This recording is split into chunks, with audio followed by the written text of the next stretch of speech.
Hi friends, welcome back to my channel. ఈరోజు ఈ వీడియోలో చాప్టర్ 3 భారత రాజ్యాంగ లక్షణాల గురించి డిస్కస్ చేసుకుందాం. మొదటగా చూసుకుంటే ప్రపంచంలోనే అత్యంత విస్తృతంగా రాసిన రాజ్యాంగం ఏదైనా ఉందంటే అది మన భారతదేశ రాజ్యాంగం అనమాట. ఇంతలా విస్తృతంగా అవడానికి కారణాలు చూసుకుంటే మన దేశం యొక్క భౌగోళిక పరిస్థితులు కావచ్చు, లేదా భిన్నత్వం కానీ, సామాజిక పరిస్థితులు కానీ, పరిపాలనా అవసరాల నిమిత్తం ఒక్కొక్క దాన్ని ఎక్స్ప్లెయిన్ చేసుకుంటూ వెళ్ళడం వల్ల విస్తృతంగా అయిందనమాట. ఇక అంతేకాకుండా రాజ్యాంగ పరిషత్తులోని రచనలో పార్టిసిపేట్ చేసిన ప్రతి ఒక్కరూ కూడా లా చదివి ఉండడం వల్ల సబ్జెక్ట్ నాలెడ్జ్ ఎక్కువగా ఉంది. ప్రతి ఒక్కదాన్ని డీటెయిల్గా ఎక్స్ప్లెయిన్ చేసుకుంటూ వెళ్ళడం వల్ల కూడా ఇది విస్తృతంగా మారిందనమాట. మన భారతదేశం ఎంత వైవిధ్యమైందో మన రాజ్యాంగం కూడా అంతే విస్తృతమైందని చెప్పుకోవచ్చు. ఇక అత్యంత విస్తృతమైనదని మన రాజ్యాంగం గురించి చెప్పుకున్నాం. అదే అతి చిన్న రాజ్యాంగం అంటే యుఎస్ఏ గురించి చెప్పుకోవాలన్నమాట. అందులో జస్ట్ 7 ఆర్టికల్స్ మాత్రమే ఉన్నాయి. ఇక అతి చిన్నదన్నా, దృఢ రాజ్యాంగం అన్నా, ఓల్డెస్ట్ రాజ్యాంగం అన్నా, మొదటి లిఖిత రాజ్యాంగం అన్నా కూడా మనం గుర్తుకుంచుకోవాల్సింది అమెరికన్ రాజ్యాంగము. ఇక అలిఖిత రాజ్యాంగం అంటే బ్రిటన్ రాజ్యాంగం అనమాట. అతిపెద్ద రాజ్యాంగం, అతిపెద్ద లిఖిత రాజ్యాంగం అంటే మనది. నెక్స్ట్ టాపిక్ వచ్చేసరికి భారత రాజ్యాంగం అనేది బారోడ్ కాన్స్టిట్యూషన్గా చెప్పుకుంటారు. అంటే మన రాజ్యాంగం రచించేటప్పుడు రాజ్యాంగ నిర్మాతలు సుమారు 60 రాజ్యాంగాలను 60 దేశాల రాజ్యాంగాలను పరిశీలించారు. వాటి నుంచి కావాల్సిన మెయిన్ పాయింట్స్ అన్ని మన రాజ్యాంగంలో అప్లై చేసుకోవడం వల్ల మన రాజ్యాంగాన్ని అప్పు తీసుకున్న రాజ్యాంగంగా చెప్తారనమాట, బారోడ్ కాన్స్టిట్యూషన్గా. అందులో మెయిన్ ఆధారం చూసుకుంటే కనుక మనకి 1935 గవర్నమెంట్ ఆఫ్ ఇండియా యాక్ట్ అనమాట. దాని నుంచి సేకరించిన అంశాలు ఒక్కొక్కటిగా చూసుకుందాం. ఫస్ట్ వన్ వచ్చేసరికి ఫెడరల్ నేచర్ అనమాట. అంటే స్టేట్కి సెంటర్కి మధ్య పవర్స్ డివైడ్ అయి ఉంటాయి, అంటే డిస్ట్రిబ్యూట్ అయి ఉంటాయి. ఇక గవర్నర్ వ్యవస్థ మనకి చూస్తూ ఉన్నాం. ప్రతి స్టేట్కి ఒక గవర్నర్ ఉంటాడు. అతని పేరు మీదే అంత పవర్స్ అన్నీ ఉంటాయి అని చెప్పి. ఫెడరల్ కోర్ట్ వచ్చేసరికి 1935 యాక్ట్ ప్రకారం 1937లో ఒక ఫెడరల్ కోర్ట్ ఫామ్ అవుతుంది. అదే మనకి కాలక్రమేణా సుప్రీం కోర్టుగా చేంజ్ అయింది. ఇప్పుడు ప్రజెంట్ మనం చూస్తున్న సుప్రీం కోర్టుకి బేస్ ఇక్కడ నుంచే పడింది అనమాట. ఇక public service commissions like UPSC, ఎస్పీఎస్సీలు, ఏపీపీఎస్సీ కానీ, టీజీపీఎస్ కానీ, ఇలా public service commissions, state service commissions నుంచి ఇక్కడి నుంచే వచ్చినాయి అనమాట. ఇక అత్యవసర అధికారాలంటే మనకి పార్ట్ 18లో డిస్కస్ చేస్తారు. నేషనల్ ఎమర్జెన్సీ, ప్రెసిడెన్షియల్ రూల్ కానీ, ఫైనాన్షియల్ ఎమర్జెన్సీ కానీ, ఆ టైంలో రాష్ట్రపతికి ఉండే అధికారాలు కానీ, ఇవన్నీ కూడా మనకి 1935 నుంచే యాక్ట్ నుంచే తీసుకున్నాం అనమాట. ఇక పరిపాలనా అంశాలంటే ఆల్రెడీ అప్పటి అడ్మినిస్ట్రేషన్ అప్లై చేసుకున్నాము. దానికి అనుగుణంగా కొన్ని మార్పులు చేర్పులతోటి దీన్నే మెయిన్గా తీసుకున్నారనమాట. ఇక ప్రెసిడెన్షియల్ రూలు మనకి 1935 యాక్ట్ నుంచి వచ్చింది. ఇక ఆర్డినెన్స్ వచ్చేసరికి అకార్డింగ్ టు ఆర్టికల్ 123 రాష్ట్రపతికి, 213 ప్రకారం గవర్నర్కి, పార్లమెంట్ కానీ, స్టేట్ లెజిస్లేచర్ కానీ సెషన్లో లేనప్పుడు ఏదైనా అత్యవసర పరిస్థితుల్లో ఒక దాని మీద ఆర్డినెన్స్ పాస్ చేయొచ్చు అనమాట. అది 6 నెలలు తర్వాత సెషన్ స్టార్ట్ అయిన తర్వాత ఒక 6 వారాల వరకు దాని టైం వ్యాలిడిటీ ఉంటుంది. ఇది ఆర్డినెన్స్. దీన్ని మనకి 1935 యాక్ట్ నుంచి తీసుకున్నాం. ఇక కేంద్రానికి రాష్ట్రానికి మధ్య ఉన్న సంబంధాలు కూడా మనం 1935 యాక్ట్ నుంచే తీసుకున్నాం అనమాట. ఇక విచక్షణ అధికారాలు అంటే ఏ గవర్నమెంట్కి మెజారిటీ రానప్పుడు ఒక గవర్నమెంట్ని ఫామ్ చేయాలంటే దాని విచక్షణ అధికారాలు రాష్ట్రపతి, స్టేట్ అయితే గవర్నర్కి, అలాగే కాకుండా కొన్ని ఇదొకటే కాకుండా మిగతా వాటిలో కూడా విచక్షణ అధికారాలు దీని నుంచే తీసుకున్నారనమాట. ఇక ఇన్స్ట్రుమెంట్ ఆఫ్ ఇన్స్ట్రక్షన్స్ కానీ, 3 జాబితాలు, 3 జాబితాలు ఏమున్నాయి, కేంద్ర జాబితా, రాష్ట్ర జాబితా, మనకి ఉమ్మడి జాబితా, ఇవి మనకి 1935 యాక్ట్లోనే ఫస్ట్ చెప్తారు. వాటినే మనం పరిపాలనా సౌలభ్యపరంగా మనం వాటిని అప్లై చేసుకున్నాం అనమాట, మన రాజ్యాంగంలో తీసుకున్నాం. ఇక నెక్స్ట్ మనం బారో చేసుకుంది ఎక్కువగా అంటే ఆఫ్టర్ 1935 యాక్ట్ తర్వాత బ్రిటన్ రాజ్యాంగం నుంచి తీసుకున్నాం. అంటే బ్రిటన్ రాజ్యాంగం మనం అప్పటి వరకు పరిపాలించిన రాజ్యాంగమే కదా, దానిలో మనకి బెస్ట్గా అనిపించిన ప్రతిదీ కూడా మన దానికి అప్లై చేశారనమాట. ఇక దీంట్లో తీసుకుని సేకరించిన అంశాలు చూసుకుంటే పార్లమెంటరీ ఫార్మ్ ఆఫ్ గవర్నమెంట్, అంటే పార్లమెంటరీ ప్రభుత్వ విధానం, అంటే పార్లమెంటరీ ప్రభుత్వ విధానాన్ని అప్లై చేసుకున్నారు. ఇక సమన్యాయ పాలన అంటే అందరికీ ఒకే విధంగా న్యాయం అప్లై అయ్యేటట్టు. ఇక మనకి ఆర్టికల్ 14 ప్రకారం అది మనం ఇక్కడి నుంచే తీసుకున్నాం అనమాట. ఇక శాసన నిర్మాణ ప్రక్రియ, శాసనాలు ఫామ్ చేసేది ఇవన్నీ కూడా మనం బ్రిటన్ రాజ్యాంగం నుంచి. ఇంకా సింగిల్ సిటిజన్షిప్ మనకి అమెరికా ఇవి చూసుకుంటే స్టేట్కి ఒకటి అండ్ స్టేట్స్గా డివైడ్ అయి ఉంటుంది. స్టేట్కి అండ్ కంట్రీది 2 సిటిజన్షిప్ ఉంటాయి. కానీ మనకు మాత్రం టోటల్ ఇన్ని స్టేట్స్ ఉన్నా కూడా ఓవరాల్గా ఒక సిటిజన్షిప్ మాత్రమే ఉంటుంది. దాన్ని కూడా మనం ఇక్కడి నుంచే తీసుకున్నాం అనమాట. ఇక క్యాబినెట్ సిస్టమ్ అనేది అంటే ఎంతమంది మంత్రులు ఉన్నా కూడా క్యాబినెట్ అనేది చాలా తక్కువగా ఉంటుంది. అందులోనే మెయిన్ మంత్రులు ఉండి దాన్ని ఫామ్ చేస్తారనమాట. ఇక రిట్స్ అనేది మనకి ఆర్టికల్ 32 ప్రకారం సుప్రీంకోర్టుకి, 226 ప్రకారం హైకోర్టుకి రిట్స్ పవర్ ఉన్నాయి కదా. అంటే రైట్స్ వైలేట్ అవ్వకుండా చూడడానికి ఇలాంటివన్నీ కూడా మనం బ్రిటన్ రాజ్యాంగం నుంచి తీసుకున్నాం అనమాట. ఇక పార్లమెంటరీ సభ్యులకు ప్రత్యేక హక్కులు అంటే వాళ్ళు ఏం మాట్లాడినా కూడా అప్పుడు డిస్కషన్లో కానీ వాటిలో ఏమన్నా మాట్లాడినా కూడా అది ఏంటంటే కాంట్రవర్సీల కింద అంటే కాన్స్టిట్యూషనల్ ప్రకారంగా తీసుకోరనమాట. అంటే కేసు వేయడం ఇట్లా అవేమీ ఉండదు. అలా ఇంకా కొన్ని హక్కులు వాళ్ళకి అలవెన్సెస్ కానీ ఇంకా ఇవన్నీ కూడా ఈ బ్రిటన్ రాజ్యాంగం నుంచి తీసుకున్నారనమాట. ఇక ద్విసభ్య బైకామరల్ లెజిస్లేచర్ అంటే స్టేట్ లెజిస్లేటివ్ అసెంబ్లీ కానీ లేదా లెజిస్లేటివ్ కౌన్సిల్ కానీ లోక్సభ, రాజ్యసభ ఈ సిస్టమ్ని మనం బ్రిటన్ రాజ్యాంగం నుంచి తీసుకున్నాం. ఇక హైరార్కికల్ జ్యుడిషియల్ సిస్టమ్ అంటే సెంట్రల్లో సుప్రీంకోర్టు ఉంటుంది, స్టేట్ హైకోర్టు ఉంటుంది, డిస్టిక్లో ఒక డిస్టిక్ కోర్టు ఉంటుంది. ఇలా ఈ ప్రాసెస్ని మనం బ్రిటన్ గవర్నమెంట్ నుంచి రాజ్యాంగం నుంచి తీసుకున్నాం అనమాట. ఇక స్పీకర్ అండ్ డిప్యూటీ స్పీకరు, తర్వాత CAG controller and auditor general, attorney general ఇవన్నీ కూడా. అటార్నీ జనరల్ అంటే మనకి గవర్నమెంట్కి లాయర్ అనమాట. ఇది సెంటర్కి. స్టేట్కి వచ్చేసరికి అడ్వకేట్ జనరల్ ఉంటారు.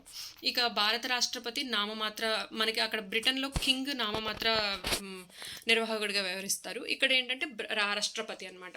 అతని పేరు మీదే ఉంటుంది, పవర్స్ అన్ని ప్రధానమంత్రి మీద ఉంటుంది అనమాట.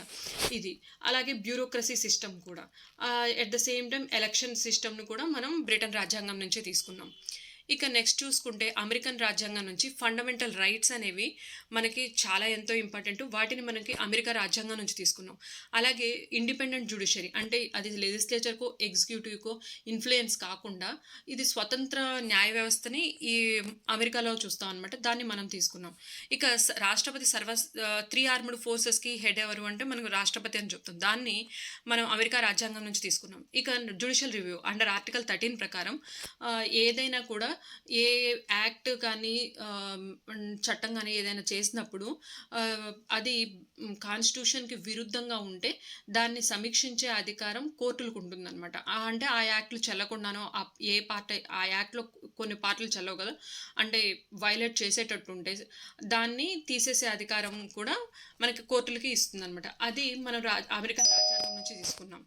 అలాగే ప్రవేశికని ప్రియాంబుల్ని కూడా మనం అమెరికా నుంచి తీసుకున్నాం అనమాట. ఇక సుప్రిమసీ ఆఫ్ ద కాన్స్టిట్యూషన్ రాజ్యాంగ ఆధిపత్యం అనేది కూడా మనం తీసుకున్నాం. ఏదైనా పాస్ చేసినప్పుడు కాన్స్టిట్యూషనే హై ఉంటుందన్నమాట. ఇక రాష్ట్రపతి తొలగింపు పద్ధతి అంటే మహాభియోగ తీర్మానం కింద ఎవరినైనా రాష్ట్రపతిని తీసేయాల్సి వస్తే అది అమెరికాలో చాలా స్ట్రాంగ్గా ఉంటుందన్నమాట ఆ సిస్టము. అది మనకి అప్లై చేసుకున్నారనమాట. ఇక రాజ్యాంగ సవరణ బిల్లులకు రాష్ట్రాల అంగీకారం ఇది మనకి ఆర్టికల్ 368లో అమెండ్మెంట్ చేసే ప్రొసీజర్లో మనం చాలా డీటెయిల్గా చూస్తాము. దాన్ని కూడా అమెరికా రాజ్యాంగంలో నుంచే తీసుకున్నారనమాట. అంటే ఇది చాలా టఫెస్ట్ అనమాట. అంటే 50% పైన రాష్ట్రాలు యాక్సెప్ట్ చేయాల్సి ఉంటుంది. అది మనకి ప్రపంచంలోని రిజిడ్ కాన్స్టిట్యూషన్ ఏదన్నా ఉందంటే అది అమెరికన్ రాజ్యాంగమే. అక్కడి నుంచి మనం ఈక్వాలిటీ తీసుకున్నాం అనమాట. ఇక సుప్రీంకోర్టు హైకోర్టు న్యాయమూర్తుల యొక్క నియామకం కానీ వాళ్ళ తొలగింపు పద్ధతి కానీ ఇవన్నీ కూడా అమెరికన్ రాజ్యాంగం నుంచే మనం తీసుకున్నాం. ఇక వైస్ ప్రెసిడెంట్ ఆఫ్ ఇండియా ఉంది కదా, ఆ పదవిని కూడా మనం ఇక్కడి నుంచే తీసుకున్నాం. అలాగే పబ్లిక్ ఇంట్రెస్ట్ లిటిగేషన్ అంటే ప్రజా ప్రయోజన ప్రకారం ఏదన్నా మనము అప్పీల్ చేయొచ్చు అనమాట. దాన్ని కూడా మనం అమెరికా రాజ్యాంగం నుంచి తీసుకున్నాం. ఇక ఉపరాష్ట్రపతి అనే అతను రాజ్యసభకు అధ్యక్షుడుగా ఉంటాడు. వైస్ ప్రెసిడెంట్ ఆఫ్ ఇండియా ఎప్పుడు కూడా రాజ్యసభ చైర్మన్ అయి ఉంటాడు. ఆ ప్రొసీజర్ మనకు అమెరికన్ రాజ్యాంగంలో కనిపిస్తుంది. దాన్ని మనం తీసుకున్నాం అనమాట. నెక్స్ట్ చూసుకుంటే ఐర్లాండ్ రాజ్యాంగం. ఐర్లాండ్ రాజ్యాంగం నుంచి డైరెక్ట్ ప్రిన్సిపల్స్‌ని తీసుకున్నాం అనమాట. ఇవేంటంటే ప్ర రాష్ట్రం కానీ, లేకపోతే పార్లమెంట్ కానీ ఇవి ఆహ్, అంటే సెంట్రల్ గవర్నమెంట్ గానీ చట్టాలు చేసేటప్పుడు ఏ విధంగా చేయాలి? అంటే ప్రజలకి ఆర్థిక, రాజకీయ, సామాజిక న్యాయాన్ని బేస్ చేసుకొని వాళ్ళకి ప్రొవైడ్ చేయాల్సినవన్నిటికి దిశానిర్దేశాలు ఇస్తాయన్నమాట ఈ డైరెక్ట్ ప్రిన్సిపల్స్ అనేది. అవి మనం ఐర్లాండ్ రాజ్యాంగం నుంచి తీసుకున్నాం. మనకి పార్ట్ 4లో వస్తుంది. ఆర్టికల్ 36-51 వరకు. ఇక రాజ్యాంగంలోని రాజ్యసభకు 12 మంది విశిష్ట వ్యక్తుల నియామకం.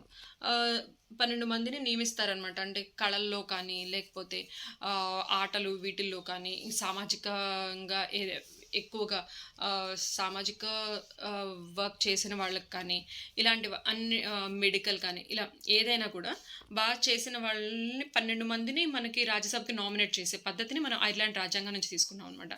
ఇక భారత రాష్ట్రపతి యొక్క ఎన్నికల విధానం అంటే single proportional transferable vote system అది ఉంది కదా, దాన్ని మనం ఐర్లాండ్ రాజ్యాంగం నుంచి తీసుకున్నాం అనమాట. ఇక జ్యుడిషియల్ ప్రొటెక్షన్ అనేది కూడా మనం ఐర్లాండ్ రాజ్యాంగం నుంచే తీసుకున్నాం. ఇక నెక్స్ట్ తీసుకుంటే కెనడా రాజ్యాంగంలో, అంటే అది కెనడా రాజ్యాంగం ఏంటంటే స్ట్రాంగ్ సెంటర్తో ఉంటుంది.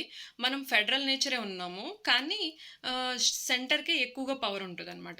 ఎప్పుడైనా కానీ స్టేటు సెంటరు ఏదైనా యాక్ట్ కానీ దేని మీదైనా కనుక కాంపిటీషన్ వస్తే సెంటరే ప్రివేల్స్ అనమాట. అంటే సెంటర్కే ఎక్కువగా ఆధిపత్యం ఉంటుంది. ఇక అవశిష్ట అధికారాలు సెంటర్కి రావడం, అంటే మనకి కేంద్ర జాబితా, రాష్ట్ర జాబితా, ఉమ్మడి జాబితా ఉన్నాయి. ఇవన్నీ కాకుండా ఇంకా కొన్ని మిగిలి ఉంటాయి అనమాట. అవి సెంట్రల్‌కే ఎళ్తాయనమాట. రెసిడ్యుయల్ పవర్స్ అంటారు. వాటిని సెంటర్‌కే ఉంటాయనమాట. ఇక రాష్ట్ర గవర్నర్‌ను కేంద్రం నియమించడం. ఆ కేంద్రం నియమించడం వల్ల రాష్ట్రం మీద కూడా ఇండైరెక్ట్‌గా ఆధిపత్యం కేంద్రానికే ఉంటుందనమాట. ఇది కూడా మనం కెనడా రాజ్యాంగం నుంచి తీసుకున్నాం.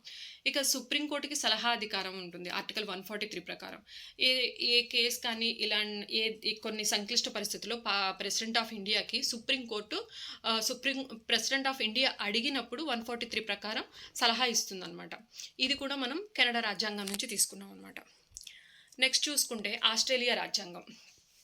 ఇదొచ్చేసరికి ఆస్ట్రేలియా నుంచి మనం కన్కరెంట్ లిస్ట్ తీసుకున్నాము. మనం 3 జాబితాలు ఉన్నాయి కదా, ఉమ్మడి జాబితా. ఆ జాబితాను మనం ఆస్ట్రేలియా నుంచి తీసుకున్నాం. అలాగే రాష్ట్రాల మధ్య వాణిజ్య స్వేచ్ఛ, ఇంటర్ స్టేట్ ట్రేడ్ ఉంటుంది కదా, దాన్ని మనం ఇక్కడ ఆస్ట్రేలియా నుంచి తీసుకున్నాం అనమాట. తర్వాత జాయింట్ సెషన్, 2 సభలు, లోక్సభ, రాజ్యసభ ఏదైనా బిల్లు పాస్ చేసేటప్పుడు సందిగ్ధత ఏర్పడితే రెండిటిని టైప్ చేయడానికి ఆ బిల్లు మీద జాయింట్ సెషన్ ఏర్పాటు చేసేది ఆస్ట్రేలియా రాజ్యాంగం నుంచి తీసుకున్నాం అనమాట. అలాగే ట్రేడ్ అండ్ కామర్స్ దాన్ని, తర్వాత కోఆపరేటివ్ ఫెడరల్ సిస్టమ్ని, వీటిని కూడా మనం ఆస్ట్రేలియా రాజ్యాంగం నుంచి తీసుకున్నాం. ఇక వైమూర్ రిపబ్లిక్ అంటే జర్మనీ రాజ్యాంగం నుంచి అత్యవసర పరిస్థితుల్లో ప్రాథమిక హక్కులను తాత్కాలికంగా నిలిపేయడం. అంటే ఆ టైంలో ఏంటంటే ఫ్రీడమ్ ఆఫ్ స్పీచ్ ఇలాంటివి ఉంటాయి కదా, అవన్నీ కూడా స్టాప్ చేయబడతాయి అన్నమాట. దీనిపైన 1935 యాక్ట్ ప్రభావం కూడా ఉంది. అయితే మెయిన్గా తీసుకుంది జర్మనీ రాజ్యాంగం నుంచే తీసుకున్నారనమాట.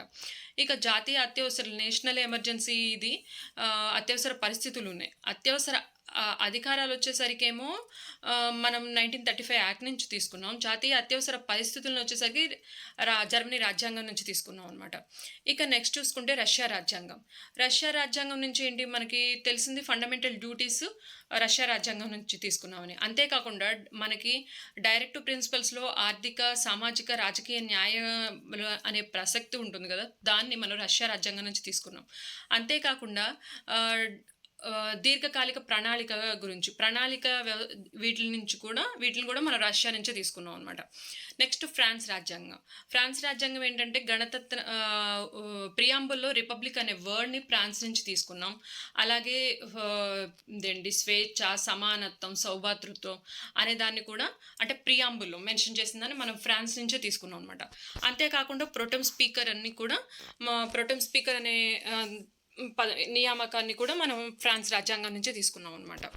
ఇక నెక్స్ట్ చూసుకుంటే దక్షిణాఫ్రికా దీని నుంచి మనం కాన్స్టిట్యూషనల్ అమెండ్మెంట్ ప్రొసీజర్ ఉంది కదా, ఆర్టికల్ 368 ప్రకారం అది రాజ్యాంగ సవరణ విధానాన్ని మనం దక్షిణాఫ్రికా రాజ్యాంగం నుంచి తీసుకున్నాం అనమాట. ఇక నెక్స్ట్ అంతేకాకుండా రాజ్యసభ యొక్క సభ్యుల ఎన్నిక విధానాన్ని కూడా మనం దక్షిణాఫ్రికా రాజ్యాంగం నుంచి తీసుకున్నాం అనమాట.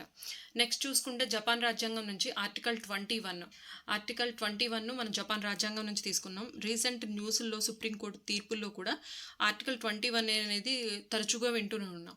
అంత ఇంపార్టెంట్ అయిన రైట్ టు లైఫ్ అనే హక్కును మనం జపాన్ రాజ్యాంగం నుంచి తీసుకున్నాం అనమాట.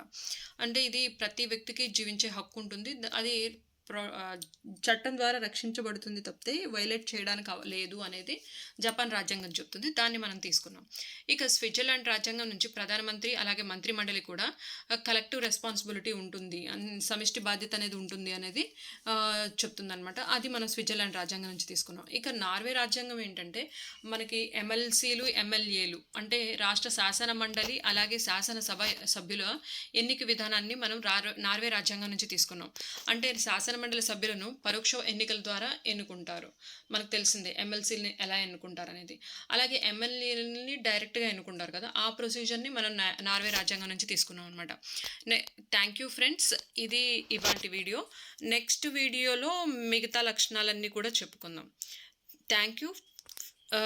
Please like, share and subscribe my channel.